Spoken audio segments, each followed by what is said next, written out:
সানভিজ by Tony তিনি নাকি বিয়ে করেছে, একটা নয় দুইটা না তিনটা নাকি বলে সে বিয়ে করেছে। আমার কথা, সে তিনটা কেন, সে ছয়টা বিয়ে করুক, সেটা আমাদের কি রে ভাই? আমাদের তা খেয়ে পড়ে কোনো কিছু বিয়ে করি না, তাই না?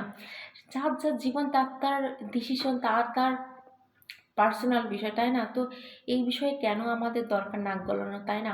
সে তার কুচি খুকি না, সে বোঝে না কোনো কিছু না, সে তো সব বোঝে। সে সোশ্যাল মিডিয়ার বিষয়ে অনেক অনেক ধারণা রাখে, ঠিক আছে? তো তার যদি কোনো সমস্যা না হয়, আমাদের কেন দরকার গরম ভাত খেয়ে অন্যের জমির মহিষ তাড়ানোর?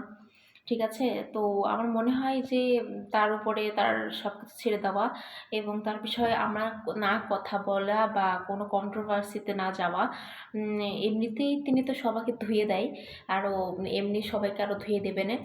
যদি কোনোটা মানুষকে পাই যে তার বিষয়ে কোনো মন্তব্য করেছে, তার বাজে মন্তব্য করেছে, তো সবার সাবধান হয়ে যান। কেউ কোনো দরকার নাই রে ভাই কারোর বিষয়ে কথা বলার। হ্যাঁ, তবে এই বাঙালি কোন বিষয়ে কন্ট্রোভার্সিটা করছে সেটা আমি একটু তুলে ধরি। সেটা হলো, তিনি একটা শোতে বলেছিল এবং তার পাশে তার হাসব্যান্ড, এক্স হাসব্যান্ড অর্থাৎ যিনি মারা গেছেন সাদাত রহমান, তো তার পাশে বসে কিন্তু সে বলল যে তার শেষ নিঃশ্বাস পর্যন্ত সে সাদাত রহমানের ওয়াইফ হিসেবে সে থাকতে চাইবে, তার পরিস্থিতিটাতে সেটা থাক। বাট সেটা করেনি সে। সে যদি সে তো জানে যে তার উপর নিজেরই কোনো মানে ভরসা নেই, তাহলে কি দরকার ছিল এরকমভাবে বলার, তাই না? ফিউচার নিয়ে কথা বলার।